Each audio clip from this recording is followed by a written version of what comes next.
ಈ ಮರಾಠಿಗರ ಪುಂಡಾಟ ಭಾಷೆ ವಿಚಾರಕ್ಕೆ ನಿಲ್ಲೋ ಹಂಗೆ ಕಾಣಿಸ್ತಾ ಇಲ್ಲ. ಮತ್ತೆ ಮತ್ತೆ ಕಾಲು ಕೆದರಿಕೊಂಡು ಜಗಳಕ್ಕೆ ಬರ್ತಾ ಇದ್ದಾರೆ. ಮಹಾರಾಷ್ಟ್ರದಲ್ಲಿ ಮರಾಠಿಗರ ಪುಂಡಾಟ ಮುಂದುವರಿತಾ ಇದೆ ಅನ್ನುವಂತಹ ಮಾಹಿತಿ ಸಿಗ್ತಾ ಇದೆ.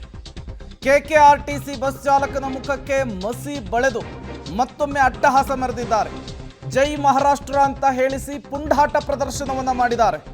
ಮಹಾರಾಷ್ಟ್ರ ಬಳಿಯ ಪುಣೆ ಗೇಟ್ ಬಳಿ ಘಟನೆ ನಡೆದಿದೆ. ಬಸ್ ಚಾಲಕ ಸಾದಿಕ್ ಎಂಬುವರ ಮುಖಕ್ಕೆ ಮಸಿ ಬಳೆದು ಬೆದರಿಕೆ ಹಾಕಿದ್ದಾರೆ. ಅಳಂದಾದಿಂದ ಪುಣೆಗೆ ಹೋಗುವಂತಹ ಬಸ್ ಸಂಚಾರವನ್ನು ರದ್ದು ಮಾಡಲಾಗಿದೆ. ಮಹಾರಾಷ್ಟ್ರದಲ್ಲಿ ಈ ಮೂಲಕ ಕನ್ನಡಿಗರ ಮೇಲಿನ ದಾದಾಗಿರಿ, ದರ್ಪ, ದೌಲತ್ತು ಮುಂದುವರೆದಿರುವಂಥದ್ದು. ಕೆಕೆಆರ್ಟಿಸಿ ಬಸ್ ಚಾಲಕನನ್ನು ಕೆಳಗಿಳಿಸಿ ಆತನ ಮುಖಕ್ಕೆ ಮಸಿಯನ್ನು ಬಳಿದು, ಕರ್ನಾಟಕದ ಬಸ್ಗೆ ಮಸಿಯನ್ನು ಬಳಿದು ತಮ್ಮ ಅಟ್ಟಹಾಸವನ್ನು ಪ್ರದರ್ಶನ ಮಾಡಿದ್ದಾರೆ. ಗಡಿಯಲ್ಲಿ ಶಾಂತಿಯ ಮಂತ್ರವನ್ನು ಕನ್ನಡಿಗರು ಪಠಿಸ್ತಾ ಇದ್ದಾರೆ. ಆದರೆ ಮಹಾರಾಷ್ಟ್ರದ ಈ ಪುಡಾರಿಗಳ ಪುಂಡಾಟ, ಇವರ ಈ ರೀತಿಯ ಅಟ್ಟಹಾಸ ನಿಲ್ಲೋ ಹಂಗೆ ಕಾಣಿಸ್ತಾನೇ ಇಲ್ಲ.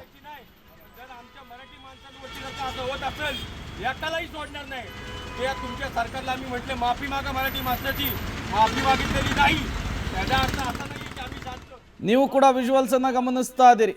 ಮಹಾರಾಷ್ಟ್ರದ ಪುಣೆಯಲ್ಲಾಗಿರುವಂತಹ ಘಟನೆ ಇದು. ಕರ್ನಾಟಕದ ಬಸ್ಸು ಅಂತ ಗೊತ್ತಾದ ತಕ್ಷಣ ಬಸ್ಸನ್ನು ತಡೀತಾರೆ.